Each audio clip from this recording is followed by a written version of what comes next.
Hello, this is 6 Minute English from BBC Learning English. I'm Neil. And I'm Sam. Now, if you're old enough to remember the early days of dial-up internet, then you'll know the unforgettable sound of the handshake, the clicks and squeaks your computer made as it struggled to connect to the internet through the telephone line. Yes, I remember that strange noise. Dial-up internet was slow and websites took forever to load. And because you couldn't use both the internet and the telephone at the same time, this was usually followed by someone shouting, "Get off the computer! I'm making a phone call." In the 30 years since then, the internet has changed dramatically. Fibre optics and broadband have created super-fast internet speeds and an interconnected online world where physical distances between people are no longer a barrier to communication, a situation expressed in the phrase, the global village. But take a closer look and you'll still find people around the world with a slow connection or no internet at all. In this program, we'll be finding out about how some communities are working together to fix their internet connection problems for the benefit of local people. And of course, we'll be learning some new vocabulary too. But before that, I have a question for you, Sam. We've been talking about the early days of the internet, but do you know the name of the first ever internet browser, the engine for searching websites? Was it A, Ask Jeeves, B, World Wide Web, or C, Yahoo?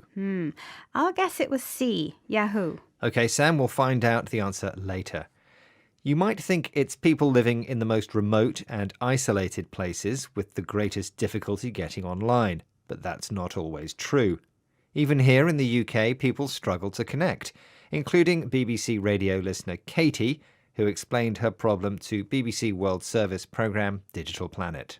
Hi, I'm Katie. I live in Dorset in England. Our internet can be quite spasmodic here, and I think that that's due to most of our underground cabling is very old and somewhat dodgy, tatty, and needs replacing. Katie lives in Dorset, a rural part of southwest England. She describes her internet connection as spasmodic, suddenly working, but only for a short time, and not in a regular way. She thinks this is because her internet cables are dodgy, slang for bad or untrustworthy. A dodgy internet connection might be irritating, but in other parts of the world, the consequences can be more serious. Amar Hayat is a farmer who lives in the Pakistani Punjab, one of the country's most fertile regions, but also one of the least connected. His village is a 3-hour drive from the nearest town, and he can't make a phone call, even with 2G. For Amar, basic weather information like knowing when rain is coming can mean the difference between his crops succeeding or failing. Without the internet, he doesn't have a reliable weather report. So the villagers decided to build their own 50-metre-high telephone transmission tower, linking a network of 5 villages to the internet. Here is Amar talking to BBC World Service programme Digital Planet. We used to do the conventional farming, like just getting information from the word of mouth.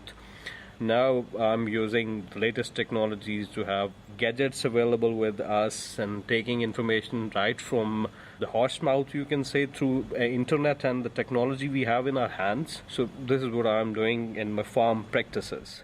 Before the community-built tower brought the internet to his village, Amar got his weather report by word of mouth, information passed on by people telling each other. Now there's stable internet that works thanks to a tower high enough to pick up a telephone signal, which it then sends into the villages via solar-powered receivers, a type of gadget, meaning a small electronic device which does something useful. This means Amar now gets his weather reports straight from the horse's mouth, an idiom meaning from a reliable source or from someone who knows what they're talking about. The internet brings reliable climatic information, which means a good harvest not just for Amar and his family, but for all the families living in the 5 connected villages. It's a great example of community action and of people looking after each other. Something which may have been lost since the early idealistic days of the internet.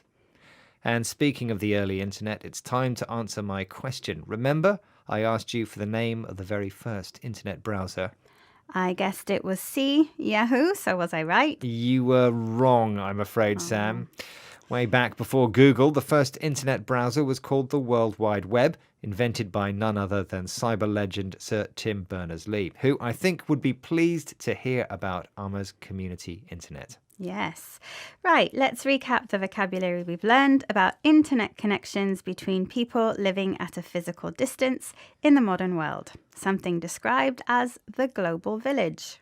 If your internet is spasmodic, it's irregular, stopping, then suddenly working for a short time. In other words, it's dodgy, a slang word meaning bad or unreliable. If you know something by word of mouth, it's been passed verbally from person to person, whereas if you hear it from the horse's mouth, it's come directly from a reliable source of information. And finally, a gadget is a small electronic device with a useful purpose. Once